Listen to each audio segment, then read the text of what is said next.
Prince TV.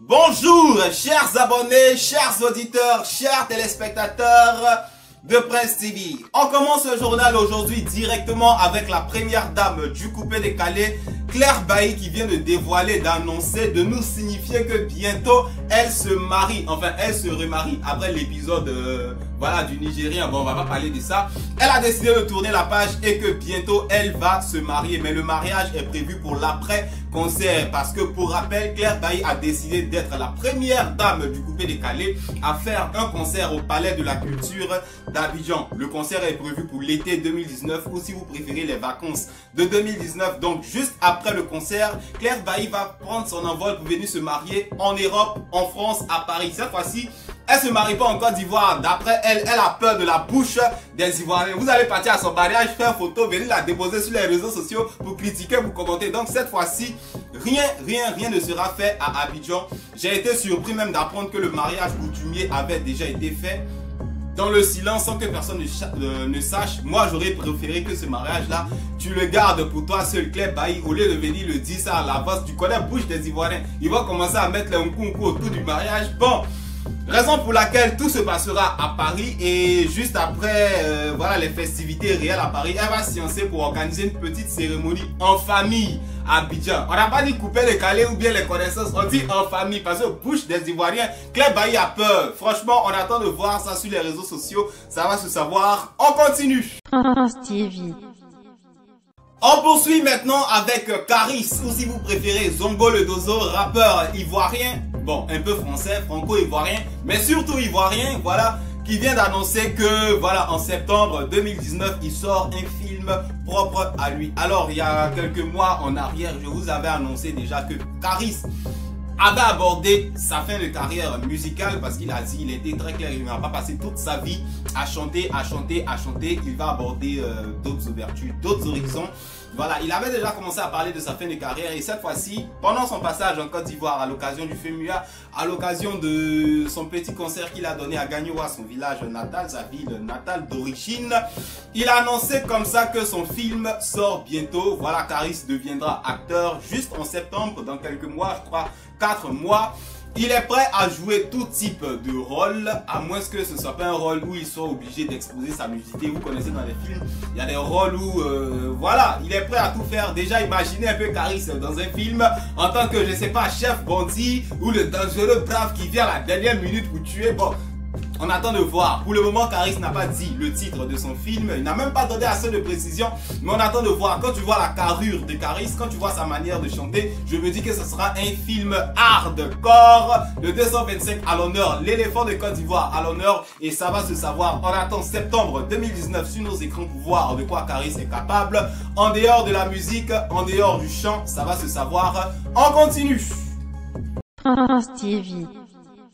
Toi-même tu sais que moi je sais que ces pays connaît. Si je dis pas son nom, le journal sera pas doux. Koudou Laurent Gbagbo, il vient de Gagnoua. Coupé. On poursuit maintenant avec le groupe Zouglou Magique Diesel qui se livrera en concert live au Palais de la Culture d'Abidjan le 15 juin 2019. Alors ils ont déjà commencé les préparations, comment je vais dire ça, les répétitions ici à Paris. Ils sont tellement pressés qu'ils ont commencé à tuc. Donc les préparatifs ont commencé. On espère, on attend de voir le show au Palais de la Culture. Et comme c'est Zouglou, là-bas il n'y a pas de division, là-bas il n'y a pas de séparation, là-bas il n'y a pas de clash, il n'y a pas trop la jalousie. Bon, il y a jalousie mais ils ne montrent pas ça trop. Toute la famille sera là, on attend de voir ce show, on attend de voir ces spectacles. D'ici là, rendez-vous est pris pour le 15 juin 2019 avec Magique Diesel. On continue. Prince TV. On poursuit maintenant avec l'artiste franco-ivoirien Tiesco le Sultan qui vient de sortir un petit titre, un freestyle en l'honneur de Karis dans l'optique de son octogone contre Booba. Voilà, d'après eux, ils vont se battre. Depuis là, ça finit pas, on voit pas la bagarre. Ces gars-ci vont se battre. C'est eux qui disent, c'est eux qui jouissent du buzz, c'est eux qui profitent du buzz. Tiesco le Sultan a profité pour montrer son soutien indéfectible à Karis à travers une chanson intitulée Octogone. C'est clair, c'est une hymne spéciale pour Caris pour l'encourager avant la bataille, avant la bagarre. Qu'est-ce que le sultan a été clair dans ce versus? Lui, il préfère directement soutenir son frère Caris parce qu'il y a le drapeau de la Côte d'Ivoire en jeu, le 225 en jeu, l'éléphant de la Côte d'Ivoire en jeu. Donc, il préfère soutenir Caris. C'est pourquoi il a sorti ce freestyle que je vous invite à découvrir. On voit déjà certains venir dire ouais, mais lui, il a chanté pour MHD. Maintenant, il chante pour Caris. Il est en train de gratter des fans. Je fais les wesh. Champion, Tiasco le sultan a laissé le coupé décalé entre vos mains. Maintenant, il est orienté vers l'afro-trap. Il sait ce qu'il fait et j'espère que bientôt, on pourra voir un featuring Caris et Tiasco le sultan. MHD, peut-être si un jour il est libre avec Tiasco le sultan. Tout ça, c'est pour l'évolution de la musique ivoirienne. On continue. Prince TV. On poursuit maintenant avec Malox le Viber, patron de zone de rap au Cameroun, rappeur à polémique qui, bien évidemment, comme tout le monde voit tout ce qui se passe sur les réseaux sociaux, il voit les nombreux directs de DJ Arafat sur les réseaux sociaux, il suit la Côte d'Ivoire de très près et tout récemment, il a réagi sur le comportement, sur les agissements, sur les directs de DJ Arafat. Pour finir, il a qualifié, c'est un peu une injure, hein. Il a traité DJ Arafat de chialeur, de pleurnichard et de suceur vis-à-vis de Trace Arafat en train de pleurer sur les réseaux sociaux pour juste une histoire de vues sur YouTube.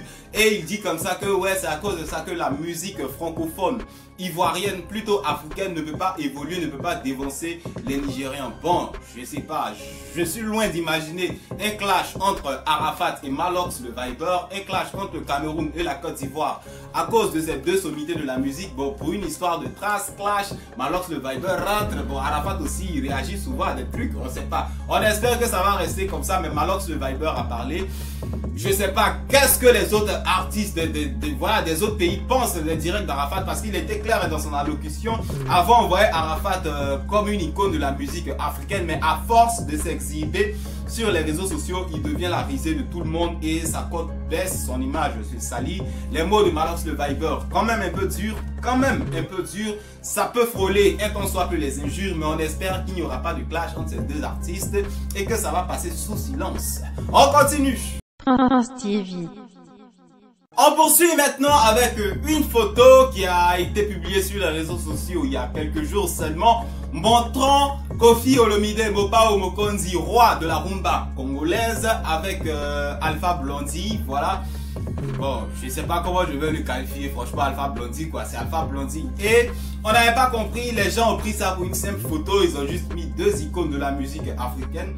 Mais derrière cette photo, il y a toute une histoire, parce qu'il y a quelques temps, Koffi Olomide sur une télévision congolaise avait traité Alpha Blondy de... voilà, hein, un peu un décalé quoi. Et les deux artistes étaient en froid et tout récemment ils se sont rencontrés, ils se sont croisés, ils ont fait une photo ensemble pour enterrer la hache de guerre, parce que quand dans ton pays, tu tiens de tels propos sur moi, bah obligé on est en froid, tu m'as sali, obligé on est en froid. Et cette fois-ci, comme ce sont des artistes très matures, très avancés, ils ont beaucoup d'expérience, ils ont su mettre bas la terre. C'est pas comme nos jeunes du coupé décalé, hein. Tu m'as dit ça, mais clash qui est derrière là, franchement.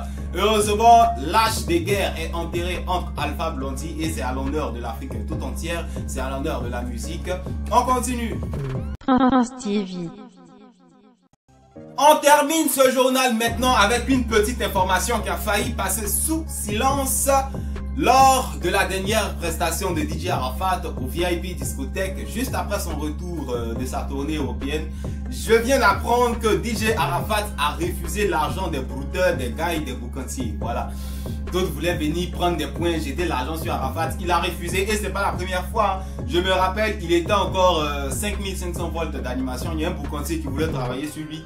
Il lui a dit, champion, je n'ai pas faim.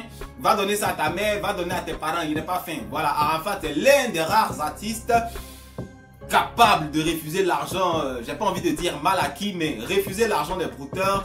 Il a été clair, si tu es prêt pour moi, viens faire la promotion du moto-moto, viens lancer le moto-moto, votre argent, j'en ai pas besoin, ne venez pas lancer l'argent sur moi. Franchement, Yoroboy, son comportement, Yoroboy, ses surprises.